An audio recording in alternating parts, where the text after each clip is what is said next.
Assalamualaikum warahmatullahi wabarakatuh. A'udzu billahi minasyaitonir rajim. Bismillahirrahmanirrahim. Alhamdulillahi rabbil alamin wa bihi nasta'inu ala umuri dunya waddin. Wassalatu wassalamu ala asyrafil anbiya'i wal mursalin Sayyidina Muhammadin wa ala alihi wa sahbihi ajma'in. La hawla wa la quwata illa billahil aliyyil azim. Amma ba'du. Para pemirsa, para penonton, para pendengar yang saya hormati dan semoga selalu dimuliakan oleh Allah Subhanahu wa taala. Puja puji syukur kita panjatkan kehadirat Allah Subhanahu wa taala dengan kita mengucapkan alhamdulillahi rabbil alamin.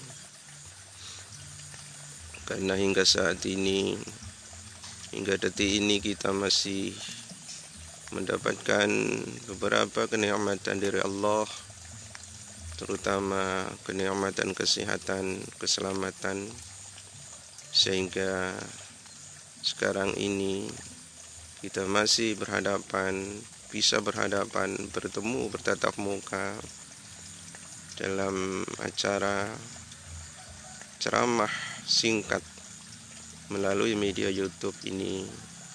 Mudah-mudahan apa yang saya sampaikan nanti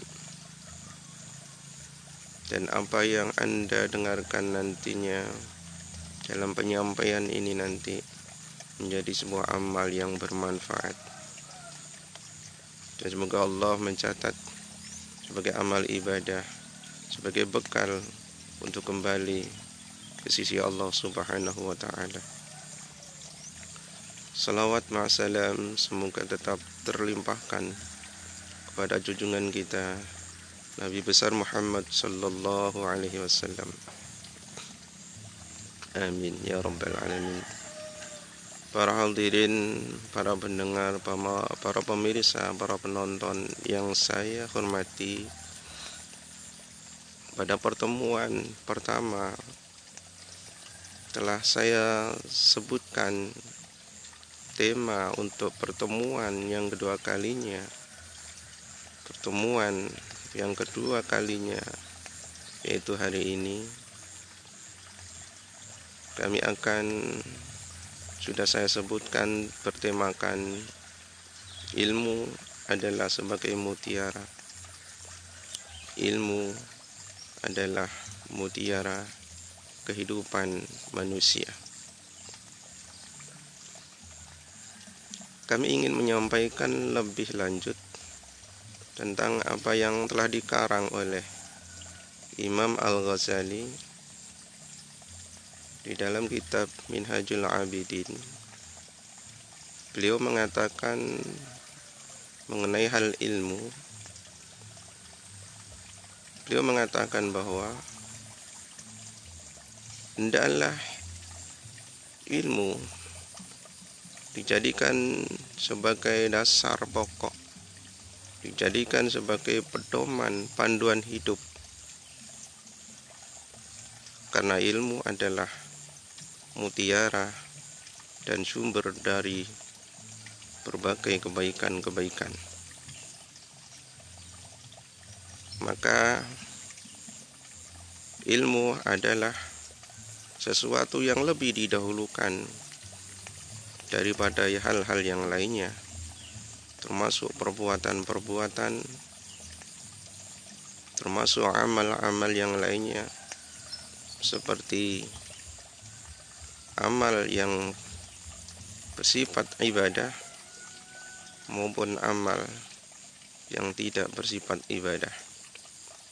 Amal yang bersifat ibadah seperti contohnya wudu, sholat, berhaji, silaturahmi dan lain sebagainya.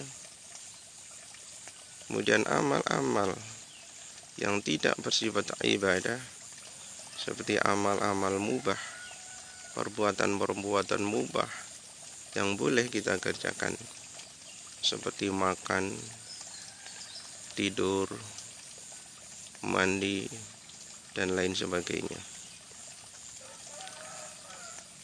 Dari perbuatan-perbuatan dua kelompok tadi,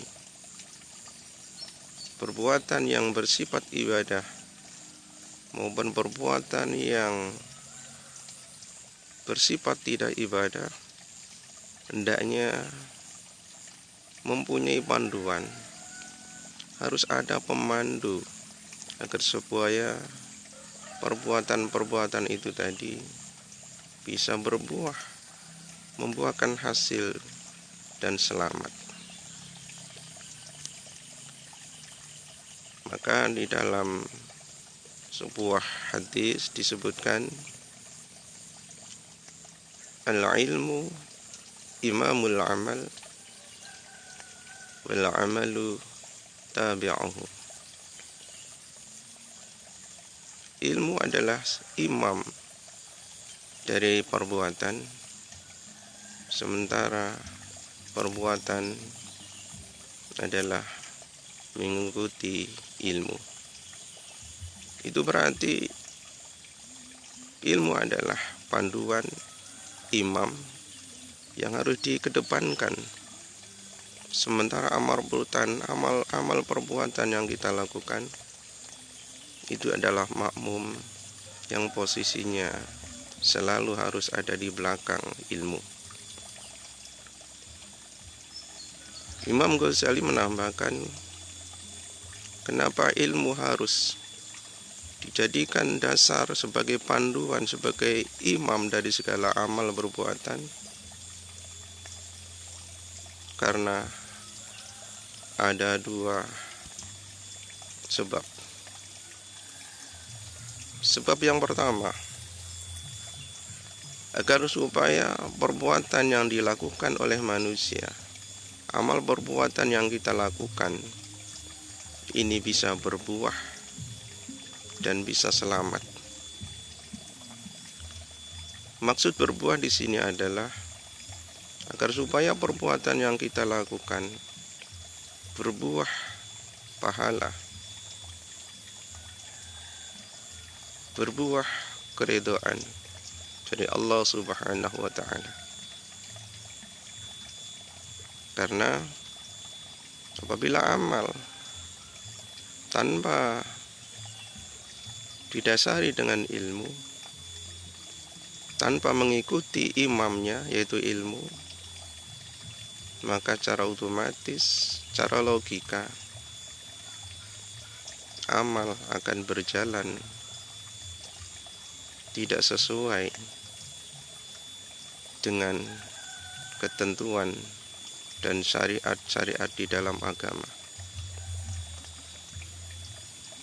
Makanya ada sebuah hadis juga mengatakan, "May ya'malu bighairi ilmin, ya'maluhu mardudatun la tuqbal." Barang siapa yang beramal tanpa dengan dasar ilmu, maka amalnya ditolak, tidak diterima. Itu berarti amal harus punya imam, amal harus punya pemandu, amal harus punya penuntun yang bisa menyelamatkan dari kerugian dan bisa membuahkan pahala dan keridhaan Allah Subhanahu wa ta'ala. Sebab yang pertama tadi, agar supaya amal perbuatan dapat membuahkan, itu membuahkan pahala dan keridhaan Allah Subhanahu wa ta'ala. Kemudian agar supaya selamat. Karena amal perbuatan tanpa didasari ilmu, ini kemungkinan kebanyakan amal-amal yang kita lakukan tadi tidak akan selamat. Tidak akan selamat dari penyakit amal. Apa itu penyakit amal? Di antaranya adalah penyakit riya, ujub, sum'ah, dan terusnya. Inilah penyakit amal, yang justru amal ini pasti akan rusak dengan sendirinya, akan rusak, tidak akan membuahkan apa-apa bagi si pelakunya di dunia maupun di akhirat, karena rusak, tidak berbuah, dan sesuatu perbuatan yang sia-sia. Rusaknya perbuatan amal yang kita lakukan karena tidak ada yang bisa memandu, mengarahkan jalan. Ini tidak boleh dilakukan karena amal bisa rusak. Ini harus dilakukan karena amal bisa berbuah. Ini ilmu yang bisa menunjukkan hal-hal seperti itu. Kemudian sebab yang kedua, kenapa ilmu harus didahulukan daripada amal-amal yang lainnya? Lebih harus didahulukan daripada amal. Sebab yang kedua adalah karena ilmu, terutama ilmu yang bermanfaat. Apa ilmu yang bermanfaat itu? Ilmu yang dapat diwariskan, diteruskan oleh generasi-generasi setelah kita. Kemudian sifat-sifat ilmu yang bermanfaat adalah ilmu yang baik, ilmu yang tidak merugikan, ilmu yang berguna untuk kehidupan, baik kehidupan di dunia maupun kehidupan di akhirat. Ilmu yang bermanfaat. Apa yang kita ajarkan, perbuatan-perbuatan, kebaikan-kebaikan yang kita miliki berupa perbuatan kebaikan adalah merupakan amal yang dapat menjadi sebuah ilmu yang bermanfaat, amal yang bermanfaat. Juga demikian ilmu yang bermanfaat adalah ilmu berupa pengalaman, pengetahuan kita yang mungkin bisa kita kembangkan, mungkin bisa kita salurkan, mungkin bisa kita ajarkan kepada anak cucu kita, kepada murid-murid kita, agar supaya mereka menjadi manusia yang baik, manusia yang berguna, manusia yang bermanfaat bagi dirinya, bagi orangnya, manfaat untuk negara, bangsa, dan agama. Ini adalah ilmu yang bermanfaat. Nah, ilmu yang bermanfaat, kenapa harus didahulukan ilmu sebelum amal? Karena ilmu, terutama ilmu yang bermanfaat ini dapat berbuah. Kalau yang pertama tadi dapat berbuah berupa pahala dan keridhaan Allah. Kalau sebab yang kedua ini adalah ilmu dapat membuahkan berupa rasa takut dan rasa cinta dalam hati kepada Allah Subhanahu wa ta'ala. Jadi buah ilmu adalah membuahkan, menyebabkan, melahirkan rasa cinta kepada Allah dan rasa takut kepada Allah dengan memperbanyak zikir kepada Allah, ingat kepada Allah, mohon ampunan kepada Allah, giat semangat beribadah kepada Allah Subhanahu wa ta'ala. Ini adalah buah dari ilmu yang bermanfaat. Oleh karena itu, amal kalau tanpa adanya semangat yang ada, yang kita miliki, semangat beribadah karena dorongan, karena buah dari ilmu bermanfaat tadi, maka perbuatan ibadah-ibadah apapun kita sulit untuk mengerjakannya, karena tidak ada dorongan dari pengaruh ilmu di dalam hati nurani kita yang bisa berpengaruh di dalam hati kita sehingga perbuatan yang akan kita lakukan kita bersemangat untuk mengerjakan karena Allah Subhanahu wa ta'ala. Kemudian berkenaan dengan ilmu yang bermanfaat ini, ada sebuah makalah yang mengatakan, man arada dunya fa'alaihi bil ilmi wa man arada al-akhirah fa'alaihi bil ilmi wa man aradahuma fa'alaihi bil ilmi. Barang siapa yang menginginkan dunia, maka wajib baginya mendahulukan ilmu untuk meraih keinginan, harapan, cita-cita dunia. Kita mungkin punya cita-cita, punya usaha, punya satu pekerjaan, amal-amal pekerjaan yang bersifat pekerjaan materi, pekerjaan yang punya hasil dunia, menghasilkan uang. Semua itu apabila tanpa ada ilmu, pengetahuan yang kita miliki, semuanya kita tidak bisa berbuat apa-apa. Seperti contoh begini, seandainya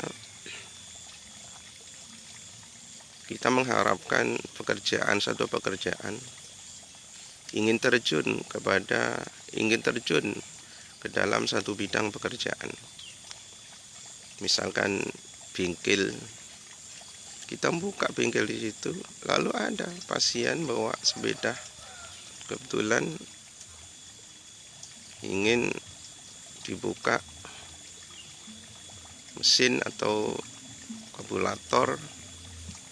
Kemudian kita tidak punya ilmu, tidak punya pengalaman untuk bongkar-bongkar itu, maka yang terjadi kita tidak akan bisa berbuat apa-apa. Itu contoh yang gampang, contoh yang sepele, dan ini harus kita jadikan semacam renungan betapa pentingnya ilmu itu, betapa pentingnya kita mengetahui terlebih dahulu sebelum terjun ke satu bidang pekerjaan yang akan kita geluti, yang akan kita terjuni. Kemudian yang selanjutnya, barang siapa yang menginginkan akhirat, maka tentunya juga harus dengan ilmu. Fa'alaihi bil ilmi, wajib atas dia ilmu pengetahuan.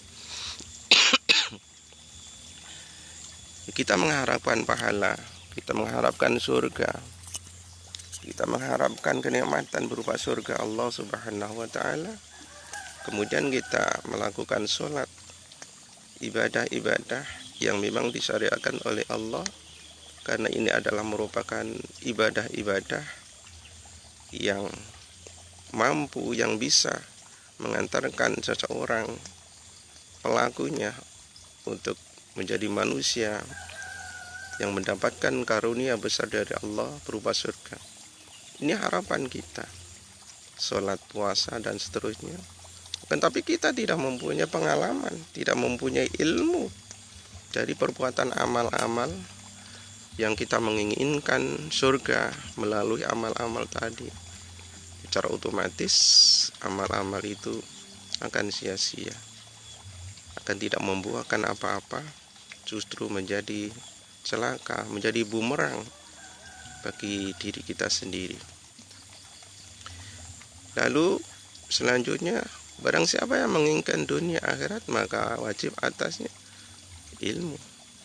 Dunia akhirat, dunia kita inginkan kebahagiaan, kesuksesan pekerjaan, kesuksesan usaha. Tanpa ilmu sia-sia. Apa yang kita inginkan, masalah dunia, urusan dunia, kesuksesan dunia, dengan ilmu, insya Allah kesuksesan, keberhasilan akan kita dapatkan. Mengharapkan dunia sekaligus akhirat, mengharapkan kedua-keduanya Dunia akhirat sekaligus kita harapkan. Sukses dunia, sukses akhirat, ya juga harus dengan ilmu. Ilmu apa? Ilmu agama. Ilmu agama. Caranya gimana? Ya kita harus belajar. Ngaji, baca-baca buku-buku agama. Ngaji ke ustadz-ustadz, para guru, para kiai, dan lain sebagainya. Para pemirsa, para penonton yang saya hormati,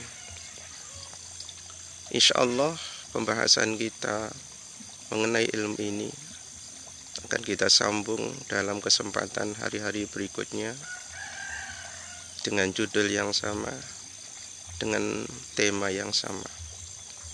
Karena singkatnya waktu, bila ada kekurangan, kami mohon maaf.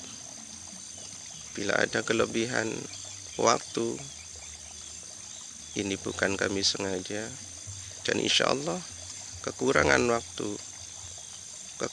waktu dalam penyampaian materi ini insya Allah akan kita sambung pada kesempatan hari-hari berikutnya dengan judul dan tema yang sama. Bila ada kurang lebihnya, saya mohon maaf yang sebesar-besarnya. Bila ada kekeliruan dari sebuah kata-kata, dari uraian kata-kata yang saya sampaikan, sekali lagi saya mohon maaf, beribu maaf. Akhirul kalam, wassalamualaikum warahmatullahi wabarakatuh.